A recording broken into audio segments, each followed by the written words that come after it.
మహేష్ కుమార్ అన్న నా పేరు సంపత్ నాయక్ అంటారు. నేను ఒక ఓయూ బిడ్డనన్న. తెలంగాణ మూవ్మెంట్ లో నేనైతే నీ ముఖం ఎప్పుడు చూడలే అన్న. తెలంగాణ మూవ్మెంట్ లో నా పైన ఒక 100 కేసులైనా నేను సంవత్సరం పాటు జైల్లో ఉన్నాను. మహేష్ కుమార్ అన్న నీ పేరైతే నేను అప్పుడు వినలే. పోనీ నేను ఒక కట్టర్ తెలంగాణ వాదిని. మీరు తెలంగాణలో వచ్చి దగ్గర దగ్గర 2.5 సంవత్సరాలు అవుతుందన్న. 2 సంవత్సరాలు 4 నెలలు అవుతుంది. మీరు తెలంగాణ ప్రాంతానికి కొత్తగా చేసింది పొడిచింది ఏమైనా ఉందా? పోనీ విద్యార్థులకు ఇస్తానన్న ఉద్యోగాలు ఏమైనా ఇచ్చిండ్రా? పోనీ కొత్తగా హైదరాబాద్ లో ఏమైనా ఫ్లైఓవర్లు పెట్టిండ్రా? రోడ్లు ఏమైనా పెట్టిండ్రా? వీళ్ళు ప్రభుత్వంలోకి వచ్చిన తర్వాత తెలంగాణ విద్యార్థులు కొట్లాడిందే నీళ్లు నిధులు ఉద్యోగాల గురించి. ఉద్యోగాలు అసలు దేవుడికి ఎరగా ఉన్న ఉద్యోగాలు కూడా ఇవని పరిస్థితిలో ఉన్నారు.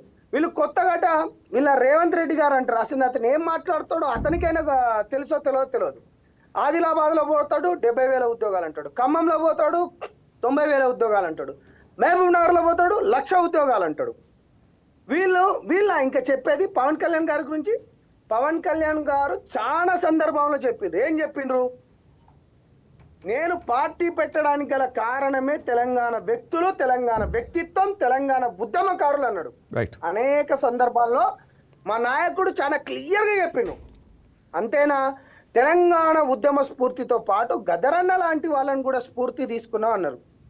ఇంకా వీళ్ళు మనుషుల